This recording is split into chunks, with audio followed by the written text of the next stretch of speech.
Hello বন্ধুরা, কেমন আছো সবাই? আশা করছি তোমরা সবাই ভালো আছো। যাচ্ছে গলার আওয়াজ তোমাদের কান পর্যন্ত যাচ্ছে কি? ফোনের আওয়াজ ভলিউমটা একটুখানি আপ করে নাও, তাহলে যাবে। এই তো আমি তাও আজকে কথা বলতে পারছি। গতকালকে শুধু কোকানো ছাড়া, গোঙায় না, গোঙানো ছাড়া কোনো আওয়াজ বের হয়নি। শরীর আমার এতটাই খারাপ। কোনো রকম কোনো ভিডিও করা তো দূরের কথা, আমি কথা পর্যন্ত বলতে পারিনি। আজকে আমাকে ভিডিও করতে হচ্ছে, কারণ অনেক মিসআন্ডারস্ট্যান্ডিং হচ্ছে। ওর জন্য আমাকে একটা ভিডিও করতেই হলো। তো শুরু তো করলাম, জানি না কতক্ষণ পর্যন্ত কন্টিনিউ করতে পারবো। তার আগে বলি, আমার বিভৎস রকমের কাশি হচ্ছে। 2 রাত ধরে আমি পুরো জাগা, কাশির ঠেলায় ঘুমাতে পারছি না।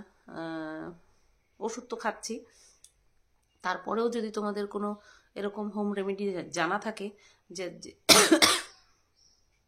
যাতে কিনা অব্যর্থ কাজ হবে, সেটা কিন্তু তোমরা তাহলে আমাকে জানিও, ঠিক আছে? তো চলো ভিডিও টপিকে ঢুকে যাই। যত তাড়াতাড়ি শেষ করতে পারবো তত তাড়াতাড়ি বেঁচে যাবো ভিডিওটা। গত পরশু দিন মনে হয়, মনে করতে পারছি না আমি সঠিক, যেদিন রিমের একটা ভিডিও কমিউনিটিতে দিলাম, সেটা নিয়ে দেখলাম গতকালকে না, গত পরশু দিন ম্যাডামের লাইভেও ঝুলন্ত একটা কমেন্ট লিখেছে যে শুটকি আর 49-এর মধ্যে মিল হয়ে গেছে। শুটকি মানে আমাকে বলে, ঝুলন্ত, তোর মতন ওরকম দেহ, তোর মতন ওরকম মুখের ভাষা, না দেখতে তুই খারাপ না, তোর মতন ওরকম দেহ, তোর মতন ওরকম মুখের ভাষা যেন কোনো শত্রুরও না হয়। বুঝতে পেরেছিস? তোর ওই যে দেহটা না, দেখলেই মনে হয় তোর দেহের ভাজে ভাজে গন্ধ। তোকে দেখলে এটা মনে হয়। বডি শেমিং কেন করিস রে? বডি শেমিং কেন করিস? তোর বডি নিয়ে যদি শেমিং করা শুরু করি তাহলে কি ভালো লাগবে? যদিও বা তোর মুখ লাগতে চাই না আমি, দুর্গন্ধময় মুখ একটা লাগতে চাই না আমি, লাগবো না কোনো সময়। এই যে কিমা কার সাথে প্রেম করে, তার নাম কি, তারপরে তার বরের কত পার্সেন্ট অকেজো, অ্যাটসেট্রা, হ্যাড্ডা ওয়াড্ডা, এই সমস্ত কথা তোর মুখ থেকে আমরা শুনেছি, জানতে পেরেছি। তাহলে তোর আর কিমার মধ্যে যদি মিল হতে পারে, আর আমরা তো কোথাও ঘোষণা করিনি যে আমার আর রিমের সঙ্গে মিল হয়ে গেছে, কাউকে বলিনি তো।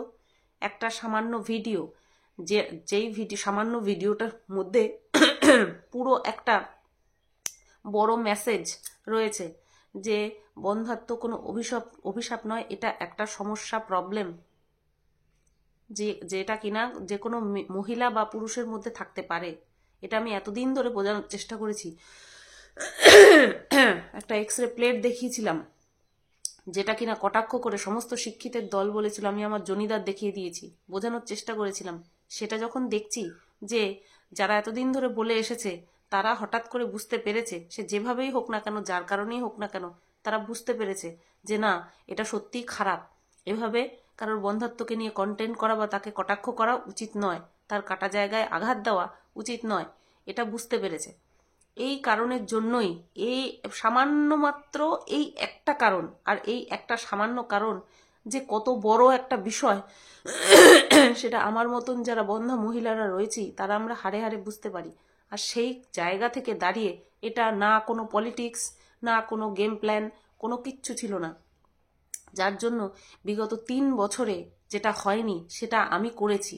আর ইন ফিউচারে এইরকম মেসেজ যদি আমি আমার পজিটিভ যারা ক্রিয়েটার রয়েছে তারা, অথবা নেগেটিভ যারা আমাকে নিয়ে ভিডিও করে তারা, তাদের মধ্যে থেকে আমি যদি দেখি, আমি অবশ্যই আবারও কমিউনিটিতে দেব।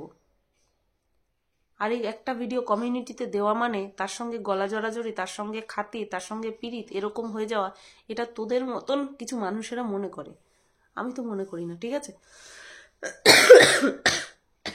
কথাই বলতে পারছি না। আর হ্যাঁ রিম, তোর একটা ভুল ধারণা হয়েছে যে কমিউনিটিটা আমি নিজের ইচ্ছায় দিয়েছি, কিন্তু কমিউনিটি থেকে নামিয়ে দিয়েছি আমি অন্যের ইচ্ছায় নীরবভাবে। এটা সম্পূর্ণ ভুল। কেউ আমাকে কোনো রকমভাবে বাধ্য করেনি, বা কেউ কোনো রকমভাবে আমাকে ভাবতেও উদ্বুদ্ধ করেনি যে এবার আমার নামিয়ে দেওয়া উচিত, আমার দেওয়া উচিত হয়নি, একদম না। আমি দিয়েছি যেমন নিজের ইচ্ছায়, আমি সরিয়েছিও নিজের ইচ্ছায়। আর সেই সরানোটা কেন করেছি? কারণ মানুষের দেখা হয়ে গেছে, তার জন্য। এরপরে দেখবি, তার আগে দেখবি সঞ্জয়ের একটা ভিডিও আমি কমিউনিটিতে দিয়েছি, সেটাও আমি নামিয়ে দিয়েছি। তারপরে তনুশ্রীর, তারপরে রুনাদির, প্রত্যেকের ভিডিও আমি একটা নির্দিষ্ট সময় পরে নামিয়ে দিয়েছি। এর পেছনে কারোর কোনো প্ররোচনা, কারোর কোনো বুদ্ধি কিচ্ছু ছিল না, ঠিক আছে? জীবনের এমন একটা পর্যায়ে দাঁড়িয়েছি না, যেখানে ঠিক ভুলটা এখন বুঝতে পারি। যদি কোনো সময় কারোর কাছ থেকে পরামর্শ নেওয়ার প্রয়োজন হয়, ডাইরেক্ট পরামর্শ নিই, লুকিয়ে চুরিয়ে না। আর যা করার মনে করি, যা করব মনে করি, সেটা আমি নিজের বুদ্ধিতে করি। সেদিন যখন সকালবেলায় তোর ভিডিওর লিঙ্কটা আসলো, যখন দেখছিলাম আমি, তখন আমি যখন কমিউনিটিতে দিচ্ছিলাম, না আমার শরীর শিভার করছিল, না আমার শরীর কাঁপছিল, না আমার মনে কিছু হচ্ছিল, আমি জাস্ট ভিডিওটা শেয়ার করেছি, যাতে করে মানুষও বুঝতে পারে যে না, এতদিন ধরে আমাকে নিয়ে যে বলছিল, সে যেভাবেই বলুক না কেন, এতদিন ধরে যেভাবে বলছিল, মানে যে বলছিল, সে বিষয়টা বুঝতে পেরেছে। এটাই তো আমাদের জয়, আমাদের সবার জয়। এটা আমার জয় না, এটা একটা কষ্টের জায়গা। এটা যে কতখানি কষ্টের জায়গা, সেই কষ্টের জায়গাটা যখন তুই বুঝতে পেরেছিস, সেই জায়গাটাতে আমার আনন্দের সীমা ছিল না। আর আমি সত্যি কথা বলছি, এরকম কোনো বিষয় যদি আমি তোর মধ্যে বা আদার্স কারোর মধ্যে আমি লক্ষ্য করি, সেটাকে আমি আবারও আমার চ্যানেলের মাধ্যমে আমি আমার দর্শকদের মাঝখানেও এগিয়ে দেব। এটা আমি নিজেকে এখন অনেক চিনতে শিখে গেছি রে, অনেক চিনতে শিখে গেছি। কেউ আমাকে কিছু বলবে, বোঝাতে চাইবে, আর আমি সেটা না বিচার করে বুঝে নেব, এটা কখনো সম্ভব না। আর হ্যাঁ, এবার সঞ্জয় যেটা করছে, ক্লিপ তুলে তুলে নিয়ে শোনানো, ওটা তো তোরাও কম করিসনি বল। যখন সঞ্জয়ের সঙ্গে আমার সমঝোতা একটা এসে গিয়েছিলাম, তখন সবাই মিলে তোরা সেই পুরনো জিনিসগুলো ঘুরিয়ে ঘুরিয়ে এনেছিলিস, যাতে করে সঞ্জয়ের সঙ্গে আমার কোনো রকমভাবে মিল না হয়। এবার ওরাও সেটা করছে, না আমি তোদেরকে কিছু বলতে পেরেছি, না আমি সঞ্জয়কে কিছু বলতে পারবো, না তোদের কিছু বলার জন্য, তোদের ওই প্রচেষ্টার জন্য সঞ্জয়ের সঙ্গে আমার রিলেশন খারাপ হয়েছে, না সঞ্জয়ের এই সমস্ত তুলে আনার জন্য আমি আমার জায়গা থেকে হটে যাব। ওরা ওদের কাজ করছে, তোরা তোদের কাজ করেছিস, আমি আমার কাজ করব, ঠিক আছে? সত্যি বলছি, বাঁচবো কতদিন, আর এই ওয়াইটিতে আমি কন্ট্রোভার্সি কতদিন করব তার ঠিক নেই। তো তার জন্য আমি এখন আর এই যে অকারণ শত্রুতা আমার আর পছন্দ হচ্ছে না, ভালোই লাগছে না। যদি একটা ভদ্রস্থভাবে, ভদ্রভাবে, ভদ্র ভাষার দ্বারা পার্সোনাল অ্যাটাক না করে যদি কন্ট্রোভার্সি করা যায়, তাহলে সেই পথটা কেন চুজ করব না? হ্যাঁ, দর্শকরা সব সময় চাইবে মাল মশলা, কিন্তু আমরা যদি দর্শকদেরকে এটা বুঝিয়ে দিই যে না, এইভাবে হবে না, ওইভাবে চলতে হবে, দর্শকরা অটোমেটিক্যালি ঠিক বুঝতে পারবে, তাই না? তো এটা একদমই ভাবিস না যে আমি কারোর কথায় কমিউনিটি থেকে নামিয়েছি, না। সুখেনকেও যখন আমি কমিউনিটি দিয়েছিলাম, 24 ঘন্টার জন্য মনে হয় রাখিনি। আমার সবচেয়ে বড় কথা হচ্ছে সুদীপ্তর একটা ভিডিও যখন প্রথম ইউটিউবে চ্যানেল খুললো, সেই ভিডিও লিঙ্কটা আমি কিছুক্ষণের জন্য মাত্র রেখেছিলাম। আমার এই যে কমিউনিটিতে দেওয়া, এটার মানেই হচ্ছে মানুষের কাছে পৌঁছে যাওয়া, একটা নির্দিষ্ট সময়ের মধ্যে মানুষের কাছে পৌঁছে যায়। তারপরে সেটার যদি ভিউ বেশি থাকে, তখন সেটা অটোমেটিক্যালি সবার হোম পেজে চলে যায়। এটা সবার জানার কথা, তুইও জানিস, ঠিক আছে? আর একটা কথা যে বললি, গলা জড়াজড়ি মিল কোনো সময় হবে না, কেউ বলতে পারে না, কেউ কিচ্ছু বলতে পারে না। আমি কোনোদিনও ভাবিনি মন্দিরাকে আমি পুনরায় জড়িয়ে ধরবো। গতকালকে আমাকে মেসেজ করেছে, কিরে ভিডিও দিসনি, খুব শরীর খারাপ, বারবার করে আদা চা খা, ঠিক আছে? আমরা কেউ ভাবিনি, আমি কোনো সময় ভাবিনি আমি সৌভাগ্যী কুটিরে যাব, কিন্তু সেটা হয়েছে। কার কপালে কি লেখা আছে কেউ বলতে পারে না। হয়তো এরকম আছে যে তোর বাড়িতে গেলাম, তুই বললি না খাওয়াতে ভালোবাসি, তোর বাড়িতে গিয়ে খেলাম, আমরা দুজন একসঙ্গে বের হলাম, হতেই পারে, কেউ গ্যারান্টি দিয়ে কিচ্ছু বলতে পারে না।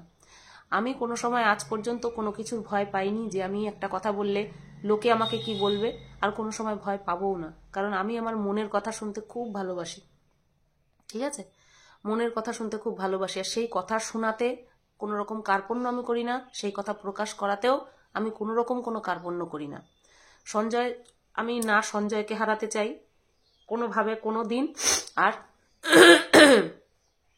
আমার যে অনেস্ট গ্রুপটা আমরা ছিলাম এক সময়, না গ্রুপ কথাটা আর নেই, কিন্তু সদস্যগুলো আমরা রয়েছি, আমি কাউকে হারাতে চাই না। তনুশ্রী প্রচণ্ড পরিমাণে আমাকে ভালোবাসে, আমি জানি, সঞ্জয়, একটা সময় সঞ্জয়ের সঙ্গে তুই বললি না যে মিত্র হয়ে এরকম কেন করলো, হ্যাঁ আমারও কষ্ট লেগেছিল। আমি আমি বলেছিলাম যে আমার বিরুদ্ধে 1000টা ভিডিও নামাও, আমি বলবো না কিছু, কিন্তু আমি থাকতে পারিনি। আমিও বলেছি আমি ভুলতে চাই, আমি সব ভুলতে চাই, ঠিক আছে, ধরে রাখতে চাই না। আমি কিচ্ছু ধরে রাখতে চাই না, না তুই যেগুলো আমাকে বলেছিস আমি ধরে রাখতে চাই, না আমি তোকে যেগুলো বলেছি ধরে রাখতে চাই, সঞ্জয় আমাকে যেগুলো বলেছে ধরে রাখতে চাই না। যদি কোনো কিছু ভালো জিনিসটা থাকে সেটা নিয়ে এগিয়ে যেতে চাই, কারণ খারাপ জিনিসটা কখনো ভালো থাকতে দেয় না, খারাপ জিনিসটা কখনো ভালো থাকতে দেয় না। সঞ্জয় যদি এর পরেও তোর ক্লিপগুলো তুলে আনে, আমি শুধু দেখব, আমি কোনো এফেক্ট হতে দেব না, দেব না। সত্যিই তো আমি বাচ্চা পয়দা করতে অক্ষম, সত্যিই অক্ষম। এবার হ্যাঁ, এটাকে যদি কেউ কটাক্ষ করে বলে তখন খারাপ লাগে, এছাড়া তো আর কিচ্ছু না। এটা তো এখনো পর্যন্ত ধ্রুব সত্য যে আমি সন্তান পয়দা করতে পারিনি। ব্যাস, এই কথাটাই পর্যন্ত রাখলাম কমিউনিটিতে দেওয়া নিয়ে আর নামানো নিয়ে। এটা একটা ভুল ধারণা, এই নামানোটা নিয়ে তোর মধ্যে ভুল ধারণা ছিল। সঞ্জয় আমাকে কোনোভাবে বাধ্য করেনি, না পার্সোনালি ফোন করে, না পার্সোনালি মেসেজ করে, না ভিডিও থ্রুতে, কোনো রকমভাবে বাধ্য করেনি, কেউ বাধ্য করেনি। পরিষ্কার কথা, যদি কারোর সাথে ভালো সম্পর্ক একটা সূত্রপাত হয় তাহলে তাতে আমার আপত্তি নেই, ঠিক আছে। আর এইবার আসবো ঢ্যাঁড়সের কাছে। ঢ্যাঁড়স দেখলাম একটা ভিডিও করেছে, তারপরে একটা কমিউনিটি পোস্ট দিয়েছে, তারপরে কিমা গতকালকে একটা লাইভ করেছে যেখানে বলছে, আচ্ছা আমি না এই ভিডিও আর বেশি বড় করতে পারছি না, আমি এই বিষয়টা নিয়ে পরে আলোচনা করব, কারণ আমার খুব কষ্ট হচ্ছে, ঠিক আছে। তো চলো ভিডিওটা এই পর্যন্তই রাখলাম, তোমরা কিছু মনে করো না, আমি ইম্পর্টেন্ট পার্টটা অনেকটা বড় হবে, তার জন্য আমি একাধারে গলার উপরে চাপ দিতে চাচ্ছি না, ঠিক আছে।